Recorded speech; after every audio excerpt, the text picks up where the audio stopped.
কালো ও সোনালী দাগকাটা ছোট্ট এক প্রাণী, নাম তার মৌমাছি।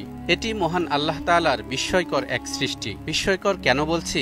আসলে মৌমাছি নিয়ে বিস্মিত হবার বহু কারণ রয়েছে। তার মধ্যে দু একটির কথা শুনুন। মৌমাছির মস্তিষ্কের আকার তিলের সমান হলেও তারা মানুষের মতো একে অপরের মুখ দেখেই চিনতে পারে, মনে রাখতে পারে। এই পতঙ্গ প্রতি সেকেন্ডে 200 বার পাখা ঝাপটায় এবং ঘন্টায় 30 থেকে 35 মাইল গতিতে ছুটে এ বাগান ও বাগান থেকে ফুলের মধু সংগ্রহ করে। আর কোনো বাগানে যদি ভালো মধু পেয়ে যায় তাহলে নেচে নেচে অন্য মৌমাছিদের সংকেত দেয়। কি অবাক লাগছে না? আল কোরআনে যেসব কীটপতঙ্গের বর্ণনা এসেছে তার মধ্যে মৌমাছি অন্যতম। কারণ আন-নাহল বা মৌমাছি নামে আল্লাহ তাআলা পুরো একটি সূরাই নাজিল করেছেন, যেই সূরায় আল্লাহ তাআলা মৌমাছির জীবন ও কর্মের বিভিন্ন দিক তুলে ধরেছেন, যাতে পৃথিবীর মানুষ কীটপতঙ্গের এই জাতি থেকে শিক্ষা লাভ করতে পারে। আল্লাহ বলেন, ওয়া আওহা রাব্বুকা ইলান নাহলি আন ইত্তাখিযী মিনাল জিবালি বুয়ুতান ওয়া মিনাশ শাজারি ওয়া মিম্মা ইয়ারিশুন সুম্মা কুলি মিন কুল্লি الثمرات فاسلكي سبل ربك ذللا يخرج من بطونها شراب مختلف ألوانه فيه شفاء للناس إن في ذلك لآيات لقوم يتفكرون। আর তোমার প্রতিপালক মৌমাছিকে প্রত্যাদেশ করেছেন, তুমি গৃহ নির্মাণ করো পাহাড়ে, বৃক্ষে এবং মানুষ যে গৃহ নির্মাণ করে তাতে। এরপর প্রত্যেক ফল হতে আহার করো। অতঃপর তোমার প্রতিপালকের সহজ পথ অনুসরণ করো। তার পেট থেকে নির্গত হয় নানা রঙের পানীয়, যাতে মানুষের জন্য রয়েছে রোগ মুক্তি। অবশ্যই এতে চিন্তাশীল সম্প্রদায়ের জন্য নিদর্শন রয়েছে। কিন্তু প্রশ্ন হলো, চিন্তাশীল সম্প্রদায়ের জন্য কি নিদর্শন বা শিক্ষা রয়েছে এই মধুকরের কাছে? দর্শক, আজকের ভিডিওতে আমরা সেসব বিষয় নিয়েই কথা বলবো। এই আয়াতে আল্লাহ মৌমাছিকে প্রত্যাদেশের কথা বলেছেন, অর্থাৎ তাদেরকে বিশেষভাবে এই নির্দেশ দিয়েছেন, তোমরা তোমাদের মৌচাক নির্মাণ করো পাহাড়ে, গাছের ডালে এবং ঘরের উঁচু কোণে। বাস্তবেও আমরা দেখি মৌমাছিরা এসব জায়গা ছাড়া অন্য কোথাও ঘর বানায় না। দর্শক, দেখুন কিভাবে তারা আল্লাহর নির্দেশ মেনে চলেছে।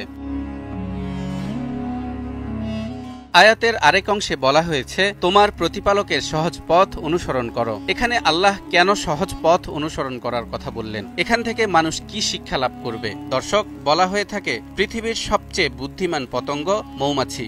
এর বেশ কিছু কারণও রয়েছে, যেমন কোনো বাগান থেকে মধু আহরণ করতে চাইলে সে বাগানে যাবার পথ তারা বারবার পরিদর্শন করে এবং যাচাই করে কোন পথে গেলে সময় কম লাগবে, অর্থাৎ কম সময় ব্যয় করে অধিক উৎপাদন। সেজন্যই আল্লাহ সহজ পথে যাবার কথা বলেছেন। দেখুন এখানেও মৌমাছিরা কিভাবে আল্লাহর নির্দেশ অক্ষরে অক্ষরে পালন করছে। তাই তো কবি বলেছেন, মৌমাছি মৌমাছি কোথা যাও নাচি নাচি, দাঁড়াও না একবার ভাই, ওই ফুল ফোটে বনে যাই মধু আহরণে, দাঁড়াবার সময় যে নাই।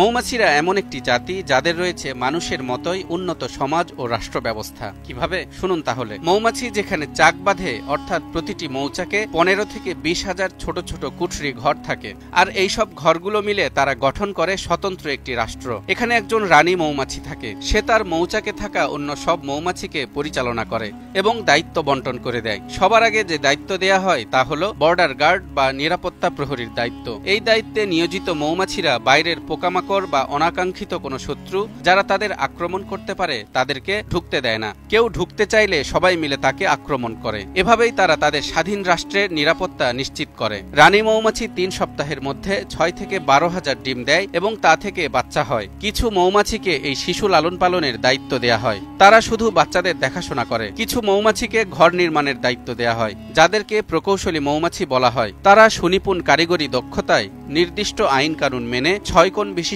মোমের ঘর তৈরি করে। কিছু মৌমাছিকে আবার এই মোম সংগ্রহের দায়িত্ব দেয়া হয়। তারা বিভিন্ন উদ্ভিদ থেকে মোম সংগ্রহ করে এনে প্রকৌশলী মৌমাছির কাছে জমা দেয়। এসব বিষয় থেকে আমরা বুঝতে পারি, একটি সমাজ ও রাষ্ট্রকে সফলভাবে পরিচালনা করতে চাইলে যার যার দায়িত্ব সঠিকভাবে পালন করতে হবে।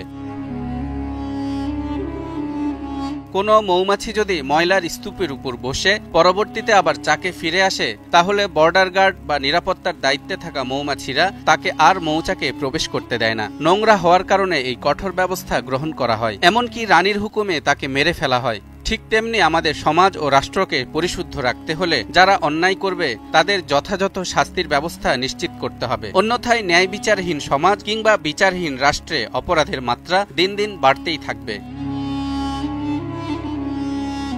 মৌমাছিরা মধু সংগ্রহের জন্য মাইলের পর মাইল পাড়ি দেয় এবং মধু আহরণ করে ঠিকঠাক তার বাসায় ফিরে আসে। বহু দূরে চলে গেলেও তারা কিন্তু পথ হারায় না, কারণ তারা আল্লাহর দেখানো পথেই ছিল। ঠিক তেমনি মানুষও যদি আল্লাহর দেখানো পথে হাঁটে, সে কখনোই পথ হারাবে না। তাই তো আমরা প্রতিদিন নামাজের মধ্যে বলি, ইহদিনাস সিরাতাল মুস্তাকিম,